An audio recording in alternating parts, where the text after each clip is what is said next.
Okay, we're going to pick up in Mark 14, continue on in our Father's Word.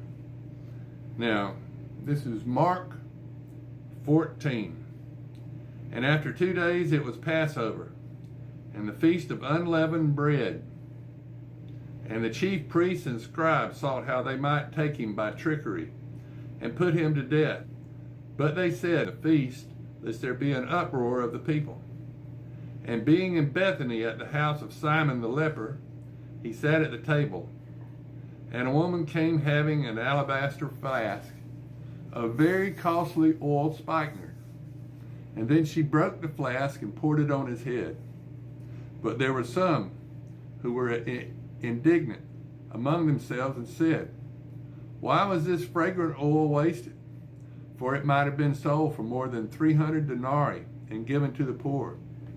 And they criticized her sharply, but Jesus said, let her alone. Why do you trouble her? She has done a good work for me. For you have the poor with you always, and whenever you wish, you may do them good, but me you do not have always. She has done what she could.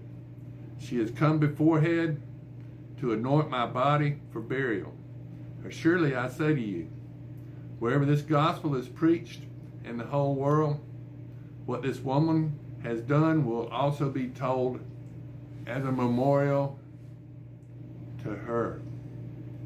Then Judas Iscariot, one of the 12, went to the chief priests to betray him to them. And when they heard it, they were glad and promised to give him money. So he sought how he might conveniently betray him. Now on the first day of unleavened bread, when they killed the Passover lamb, his disciples said to him, where do you want us to go and prepare, that you may eat the Passover? And he sent out 2 of his disciples and said to them, go into the city, and a man will meet you carrying a pitcher of water. Follow him. Wherever he goes, say to the master of the house, the teacher says, where is the guest room in which I may eat the Passover with my disciples?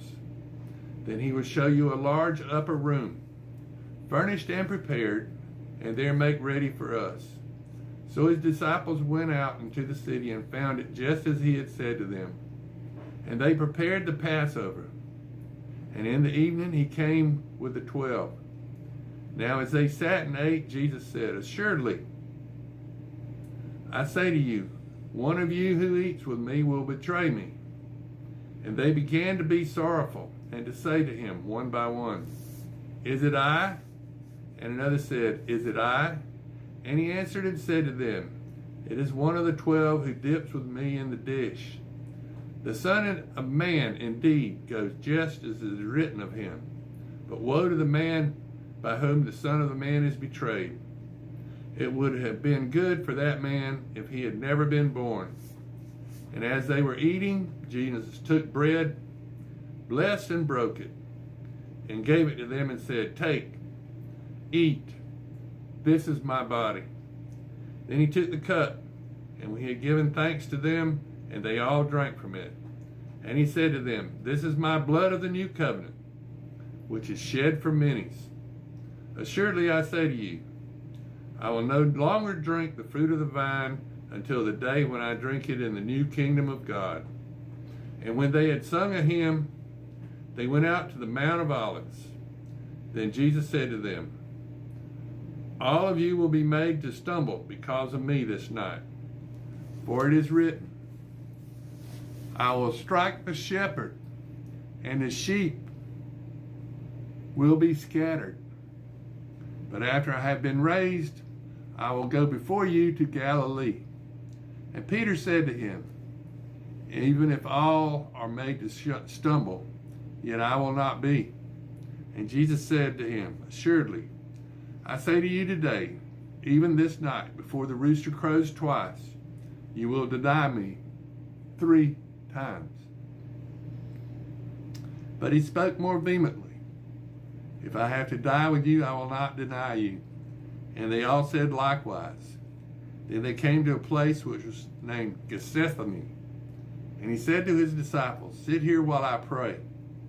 And he took Peter, James, and John with him, and he began to be troubled and deeply distressed.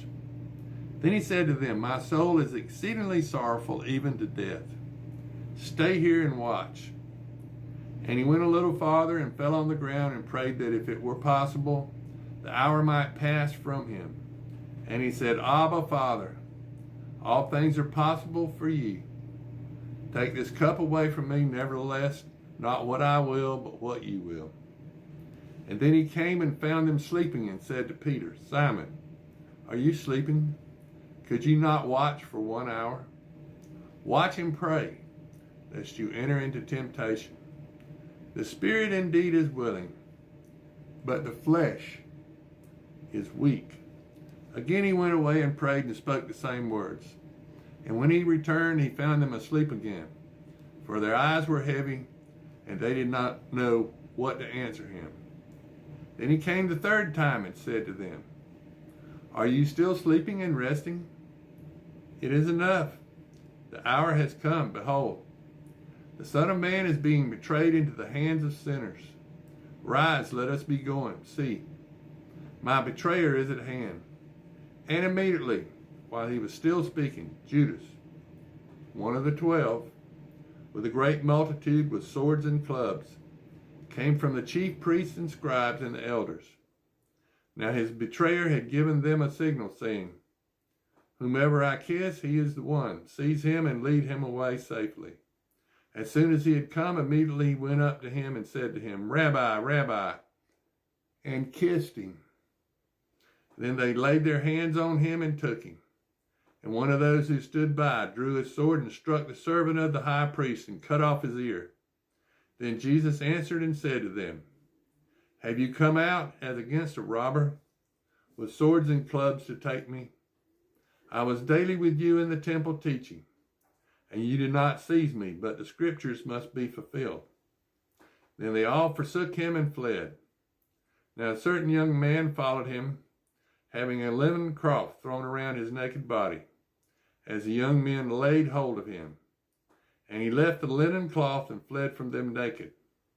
And they led Jesus away to the high priest, and with him were assembled all the chief priests, the elders, and the scribes.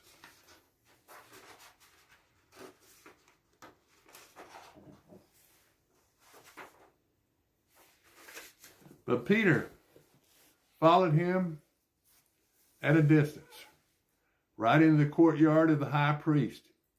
And he sat with the servants and warmed himself at the fire.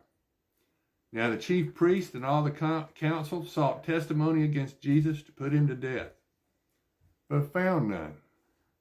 For many bore false witness against him, but their testimonies did not agree. Then some rose up and bore false witness against him, saying, "We heard him say, I will destroy this temple made with hands, and within 3 days I will build another made without hands." But not even then did their testimony agree. And the high priest stood up in the midst and asked Jesus, saying, "Do you answer nothing? What is it these men testify against you?" But he kept silent and answered nothing. Again the high priest asked him, saying to him, "Are you the Christ, the Son of the Blessed?" And Jesus said, "I am. And you will see the Son of Man sitting at the right hand of power and coming with the clouds of heaven." Then the high priest tore his clothes and said, "What further need do we have of witnesses? You have heard the blasphemy. What do you think?" And they all condemned him to being deserving of death. Then some began to spit on him and to blindfold him and to beat him and to say to him, "Prophesy." And the officers struck him with the palms of their hands.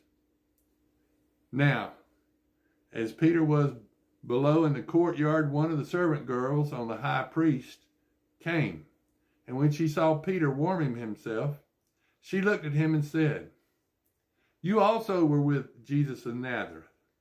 But he denied it, saying, "I neither know nor understand what you are saying." And he went out on the porch, and a rooster crowed. And the servant girl saw him again and began to say to those who stood by, "This is one of them." But he denied it